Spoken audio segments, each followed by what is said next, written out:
Assalamualaikum warahmatullahi wabarakatuh. Berjumpa lagi lor dengan channel saya Ari Agrowisata Mataram. Bagaimana sahabat tani, sedulur tani semua senusantara maupun se-Indonesia? Mudahan semuanya sehat dan tetap semangat menjadi petani ya lur.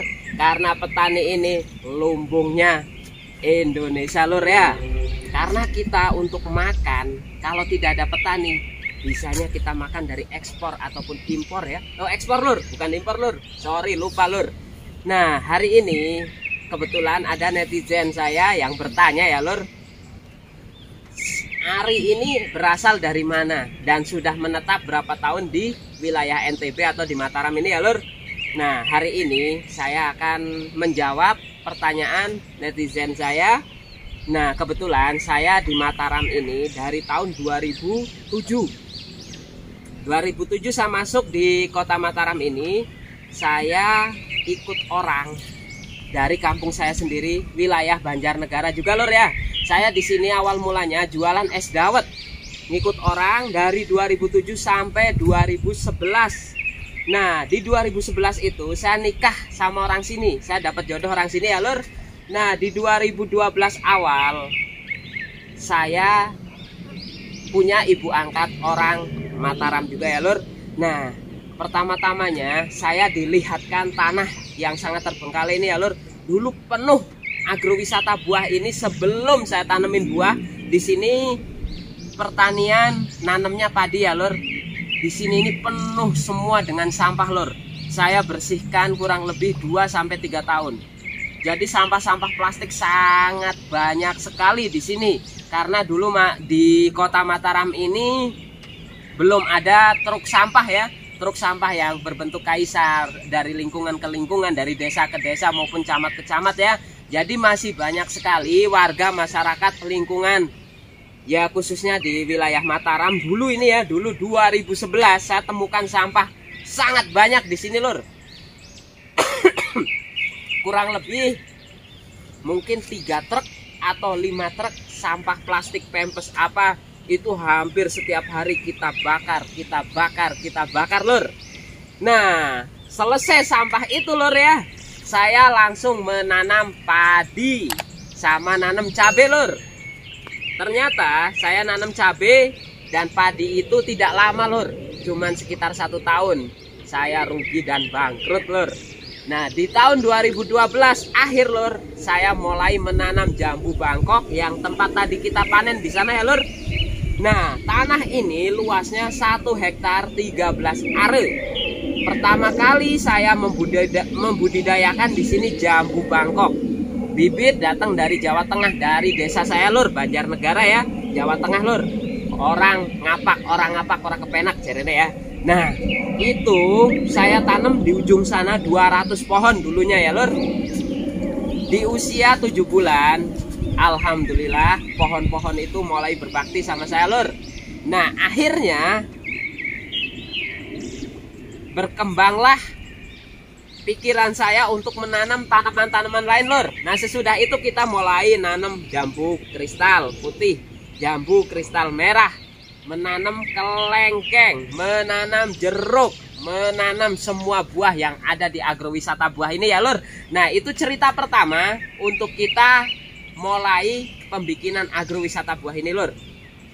Nah mungkin masalah pertanyaan itu sudah kami jawab ya, para netizen saya atau para ya teman-teman sahabat tani saya dimanapun berada ya. Jadi udah saya jawab. Pertanyaan yang kedua ada dari netizen saya.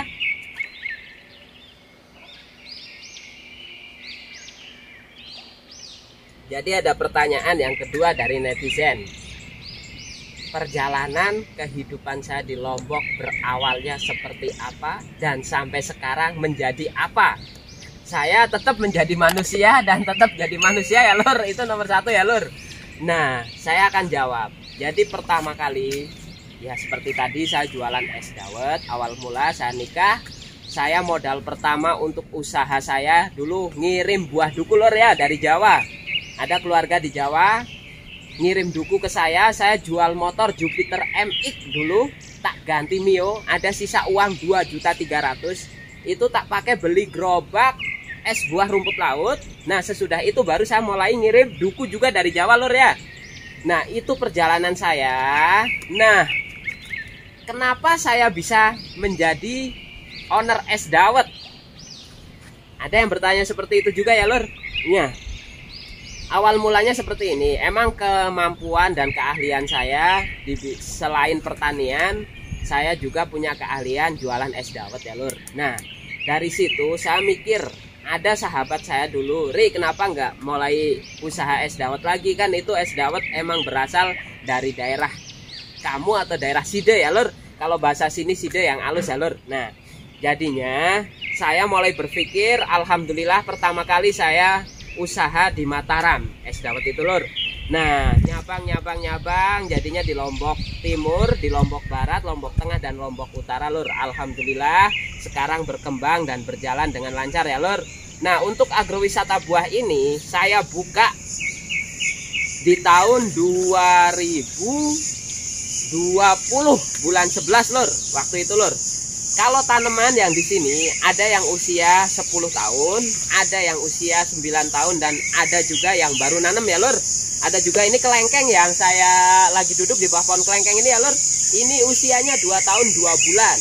Dia sudah berbakti ada 5 kali kalau nggak 6 kali lur. Karena dia buahnya berjenjang lur. Biasanya yang sekarang belum keluar buahnya, ini kita panen dia langsung nyusul keluar bunga lur. Ini jenisnya diamond ya, bukan diapet ini. Alhamdulillah satu pohon ini kurang lebih buahnya sekitar 100 sampai 130 kilo ini lur. Ini buahnya sangat lebat. Mohon maaf lur, bisa dilihat semuanya ya lur. Jadi sangat keren. Nah waktu itu masalah modal juga ada yang nanya ya lur. Nah modalnya berawal dari kita jual motor. Kita ganti motor kita ada sisa 2.300.000. Nah waktu itu kita jadi pedagang jalanan juga ini sebelum menjadi owner es dawet ya lur. Saya jualan es buah, jualan buah dan jualan lain-lain. Nah di tahun 2013 saya baru mulai usaha es dawet lagi lur. Alhamdulillah bertahan sudah sampai sekarang. Jadi mau masuk 10 tahun lur untuk es dawet saya berkembang. Dan agrowisata buah ini baru berjalan mau 3 tahun. Kalau untuk tanamannya udah kita tanam yang dari ujung sana 2012. Berarti mau 11 tahun lur. Mau 11 tahun atau 10 tahun lebih sedikit lah, 10 tahun lah kita anggap ya lur. Nah sawah ini saya ngontrak yang untuk jadi agrowisata buah ini lur.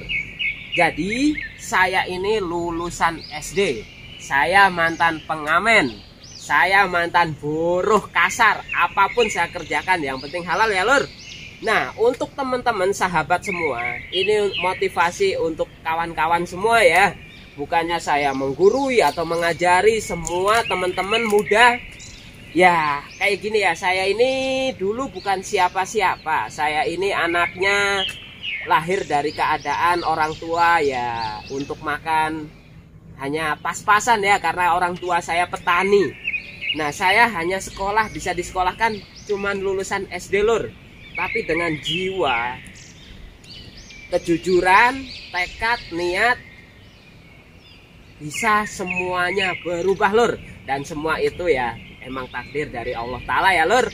Untuk sahabat tani semua ya. Jadi untuk teman-teman tani semua, yang muda maupun yang tua, kita harus tetap semangat lur.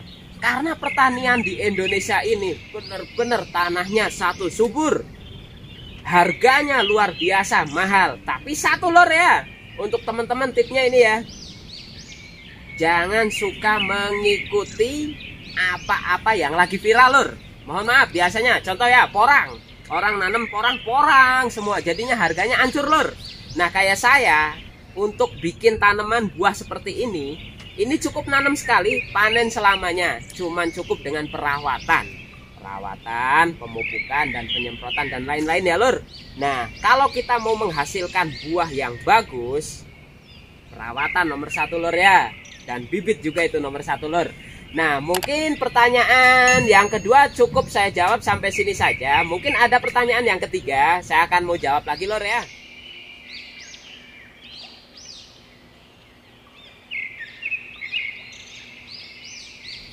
Nah, ini lor ya, ada pertanyaan dari sahabat-sahabat tani maupun sahabat semua dah, se-NTB, se-Nusantara maupun se-Indonesia ya. Kendala-kendala apa untuk merawat tanaman dan mengembangkan agrowisata buah ini biar maju, dan mengembangkan es dawet biar tetap eksis di usia sudah memasuki lebih 10 tahun. Nah, kalau saya ya lur, untuk es dawet dulu ya. Yang nomor satu, kualitas rasa lur ya. Biar banyak es dawet di sini di Kota Mataram maupun di NTB. Alhamdulillah, karena rezeki juga sudah sendiri-sendiri, saya tidak pernah merasa tersaingi. Alhamdulillah, semakin banyak pedagang es dawet yang baru, alhamdulillah kita omset juga tidak akan menurun ya lur. Ya, kendala alam ya, paling pas saat hujan. Di saat hujan omset emang berkurang, tapi di saat panas naik lagi, itu udah hal biasa, hal alam. Jadi untuk pedagang dawet se-Nusantara, se-Indonesia maupun sekarsidenan Banyumas, kita tetap semangat ya lur. Di saat lagi panas kita harus pinter-pinter menggunakan keuntungan kita untuk membeli tanah atau membeli yang lain-lain. Jadi di saat kita lagi kena hujan, karyawan kita tetap sejahtera lur, tetap kita bisa kasih makan, kita kasih rokok, kita kasih semua ya lur.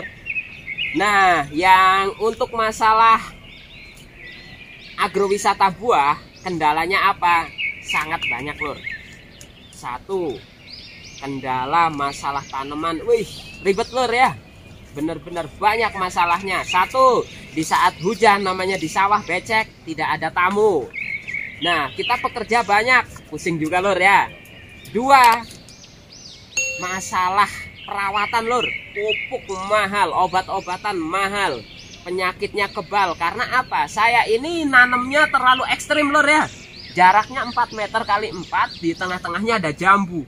Jadi itu sangat gila-gilaan. Tapi dengan nutrisi yang cukup, pupuk-pupuk yang cukup, alhamdulillah buah-buah saya tetap non-stop lur ya. Dan itu juga keberuntungan saya dan nasib saya yang bagus juga ya lur. Nah, yang ketiga, masalah di saat panen raya, kondisi hujan lur. Kondisi hujan di saat panen raya membingungkan juga lur. Kita harus pasarkan kemana saja ya, kita link-link kita harus kita berhubungan ke Jawa, kemana-kemana, biar barang kita tetap bisa habis dan terjual ya lur. Mungkin kendalanya hanya itu aja lah, masalah penyakit, masalah tamu, masalah pengelolaan sesudah panen dijual kemana, itu aja lor. Tapi alhamdulillah selama saya buka agrowisata buah ini, masalah itu semuanya bisa terkendalikan ya lor. Untuk para petani maupun pengusaha pariwisata tetap semangat.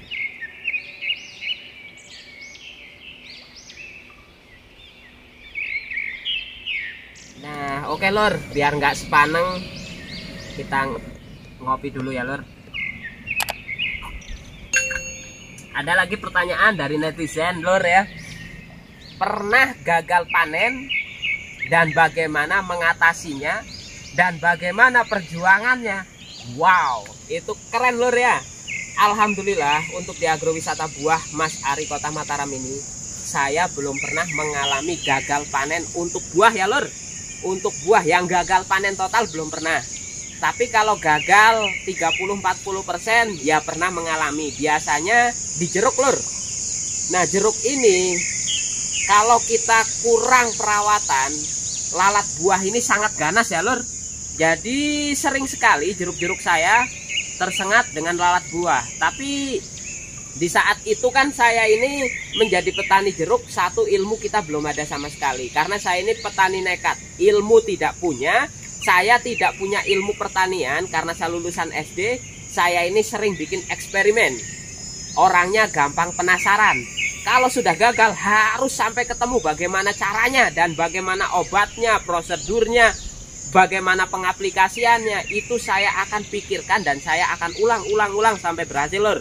Nah, kalau cabai pernah saya gagal lur, karena kerendam ya lur. Di saat tahun baru tahun 2012 dulu pas saya nanam cabai, setotalnya hampir 14.000, hampir mati semua lur.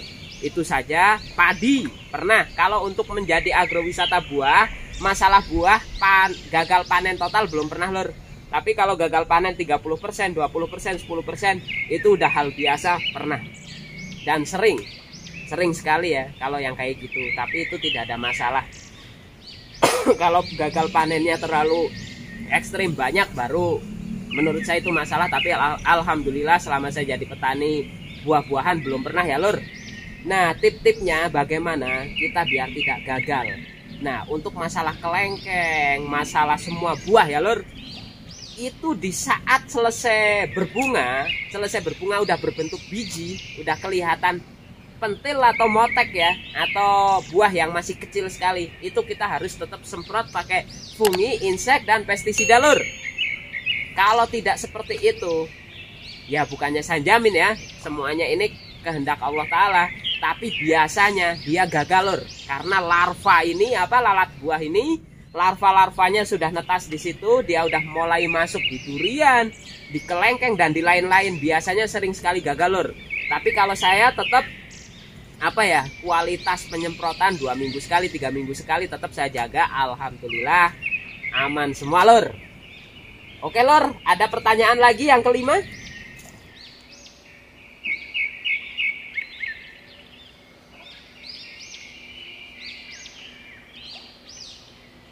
Oke lur, ada pertanyaan yang kelima ini lur ya. Saya jawab semuanya dan ini pertanyaan terakhir ya lur. Nah, karena saya mau nanti lanjut lagi panen jambu lagi ya lur. Jadi pertanyaan yang kelima ini keuntungan. Wah, ini keuntungan ini kita mau kasih tahu apa enggak lur? Nah, ini dia mungkin yang ditunggu-tunggu ya. Untuk keuntungan es dawet, alhamdulillah saya es dawet sekarang jalan 36 orang lur. Seluruh Lombok ya. Kalau agrowisata buah ini ada tanaman yang produktif sekitar 870 pohon lur. Karena ada tanaman baru kelengkeng kemarin, jambu kristal merah sebagian saya tebang, dan ada jeruk berapa pohon yang mati saya ganti kristal kelengkeng jenis new kristal ya lur. Jadi yang produktif ini sekitar 850 pohon atau 870 pohon lur. Nah, untuk keuntungan ya karena kita biaya untuk penyemprotan, pemupukan, dan obat-obatan lain-lain ya, per tahun ini kita mengeluarkan ongkos sekitar 100 juta lur. Belum kita punya karyawan 7. Karyawan 7 per bulan ini minimal ya 14 juta. Jadi dalam 1 tahun 260, 200 untuk pengeluaran di kebun ini, di kebun agrowisata buah ini itu sekitar 280 juta. Nah, dengan kita punya di sini 860 pohon masih ada lebihnya lur. Apalagi pas lagi semuanya rata panen. Itu mungkin di 6 bulan pertama untuk modal, yang 6 bulan ke depan bisa kita mendapatkan hasil ya lur. Itu untuk buah-buahan lur. Kalau nominalnya berapa keuntungannya saya tidak bisa jelaskan pasti lur, takutnya nanti dikira sombong atau bagaimana ya lur. Ya intinya cukup lah untuk anak-anak sekolah, untuk yang lain-lain ya, untuk untuk nambah modal, dan untuk mungkin kita untuk hidup ya, untuk sanggup hidup setahun 2 tahun cukup lah keuntungannya dalam 1 tahun mengelola agrowisata buah ini ya lur. Nah, kalau untuk es dawet es dawet saya punya 36 gerobak. Saya punya 40 kalau nggak salah, yang jalan 36 sekarang ya lur. Kalau nggak salah, ini saya belum hitung ulang soalnya. Nah, itu kalau yang dari Jawa ada 29 orang kalau nggak salah ya. Yang 7 kan orang Lombok, yang 29 orang Jawa lur. Itu sistemnya es dawet ini, transport pulang pergi Jawa Lombok kami tanggung, rumah kami tanggung, makan, rokok, biaya sakit, uang jalan-jalan, sabun, sampo kami tanggung. Untuk gaji dan persentase itu beda-beda. Ada yang 1 juta, ada yang 2 juta, ada yang 3 juta. Kalau persentase dari penjualan 10%. Dan bonus lain-lain tergantung omset ya lur. Jadi yang ikut jualan es dawet yang orang Jawa, mereka masuk Lombok ini semuanya biaya udah kami tanggung semua. Jadi mereka tinggal bikin es dawet, jualan, pulang setor, dicatat dapatnya berapa, hasilnya berapa, cuman seperti itu saja lur. Nah, untuk penghasilan es dawet 1 tahun, karena es dawet ini kan biasanya dalam 1 tahun ada kita kena hujan 3 bulan, 4 bulan, yang lainnya panas ya. Untuk penghasilan alhamdulillah sangat mencukupi sekali ya lur. Untuk biaya agrowisata buah ini sebagian hasil dari es dawet ya lur. Jadi alhamdulillah pengelolaan agrowisata buah ini kita tidak berurusan sama bank ya lur. Alhamdulillah kita tidak kena bank untuk agrowisata buah ini ya lur. Nah, mungkin untuk sahabat tani, sahabat semuanya seluruh Nusantara maupun seluruh Indonesia, apalagi petani-petani milenial yang gelarnya sudah insinyur, yang gelarnya sudah sarjana maupun apa, jangan pernah malu ngangkat cangkul, jangan pernah malu jadi petani, karena petani itu menyenangkan. Petani ini pondasinya Indonesia lur ya. Kalau tidak ada petani padi maupun petani buah, apa masa kita mau makan dari impor semua lur? Tanah kita di Indonesia ini sangat subur sekali ya lur. Mungkin untuk sahabat tani cukup sampai sini saja ya. Untuk sahabat semuanya dan sedulur semuanya, jangan lupa like, subscribe, dan komen ya lur. Saya minta dukungannya untuk sahabat-sahabat semuanya ya. Salam petani milenial Kota Mataram, asli Banjarnegara. Assalamualaikum warahmatullahi wabarakatuh. Ngopi disit lur, ben seger.